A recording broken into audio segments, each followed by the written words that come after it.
বৃক্ক সুস্থ কৰি ৰাখিবলৈ প্ৰচুৰ পৰিমাণে পানী খোৱাটো প্ৰয়োজনীয়। পানীৰ সহায়ত বৃক্কৰ কাৰ্যক্ষমতা উন্নত হয় আৰু শৰীৰত জমা হোৱা বিষাক্ত পদাৰ্থ আঁতৰি যায়। বৃক্ক সুস্থ কৰি ৰাখিবলৈ দৈনিক কিমান পানী খাব লাগে জানো আহক। শৰীৰটো সুস্থ কৰি ৰাখিবলৈ প্ৰতিটো অংগই সঠিকভাৱে কাম কৰাটো অতি প্ৰয়োজনীয়। শৰীৰৰ অংগবোৰে সঠিকভাৱে কাম কৰিবলৈ খাদ্য আৰু পানীৰ প্ৰয়োজন। বিশেষকৈ বৃক্কৰ কাম কাজ উন্নত কৰিবলৈ উপযুক্ত পৰিমাণৰ পানীৰ প্ৰয়োজন হয়। পানীয়ে বৃক্কৰ ৰোগৰ পৰা আঁতৰি থাকিবলৈও গুৰুত্বপূৰ্ণ কাৰক। ই বৃক্কক পানীৰ প্ৰয়োজনীয়তাৰ পৰা ৰক্ষা কৰিব পাৰে আৰু বহুতো বৃক্কৰ ৰোগৰ সম্ভাৱনা কমায়। গোটেই দিনটো পৰ্যাপ্ত পৰিমাণৰ পানী খাব লাগে।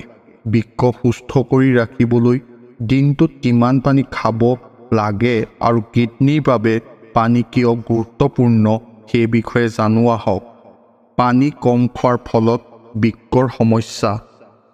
বৃক্ক সঠিকভাৱে কাম কৰিবলৈ পানীৰ প্ৰয়োজন হয়। যদি শৰীৰত পানীৰ অভাৱ হয় তেন্তে পানীৰ প্ৰয়োজনীয়তাৰ ক্ষেত্ৰত প্ৰথমে বৃক্ক আক্ৰান্ত হয়।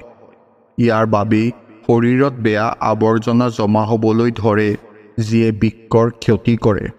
পানী কমকৈ খালে কিডনীত পাথৰ হোৱাৰ সম্ভাৱনা বৃদ্ধি পায়।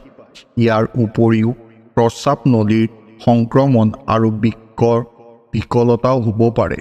এজন সুস্থ ব্যক্তিয়ে ৩-৪ লিটাৰ পানী খাব লাগে। বৃক্ক সুস্থ কৰি ৰাখিবলৈ কিমান পানী খাব লাগে?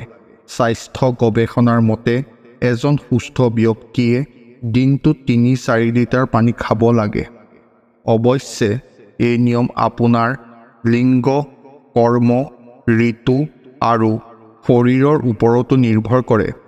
বৃক্ক সুস্থ কৰি ৰাখিবলৈ দিনটোত কমেও ৮-১০ গিলাচ পানী খাব লাগে। বৃক্কৰ ৰোগত আক্ৰান্ত লোকে চিকিৎসকৰ পৰামৰ্শ মতে পানী খাব লাগে। ইয়াৰ ফলত বৃক্কই প্ৰস্ৰাৱ পাতল কৰি শৰীৰত জমা হোৱা আৱৰ্জনা বাহিৰ কৰি দিয়ে। যদি আপোনাৰ এই সমস্যা আছে তেন্তে আপুনি কম পানী খোৱা উচিত।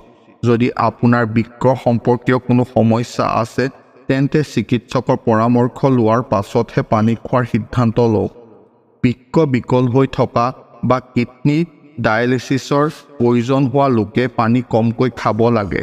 অত্যাধিক পানী খালে কিডনীত চাপ পৰে। যদি আপুনি এই ভিডিঅ'টো চাই ভাল পালে তেন্তে ভিডিঅ'টো লাইক আৰু শ্বেয়াৰ কৰক আৰু এনেকুৱা ধৰণৰ ভিডিঅ' পাই থাকিবলৈ আমাৰ চেনেলটো ছাবস্ক্ৰাইব কৰি লওক।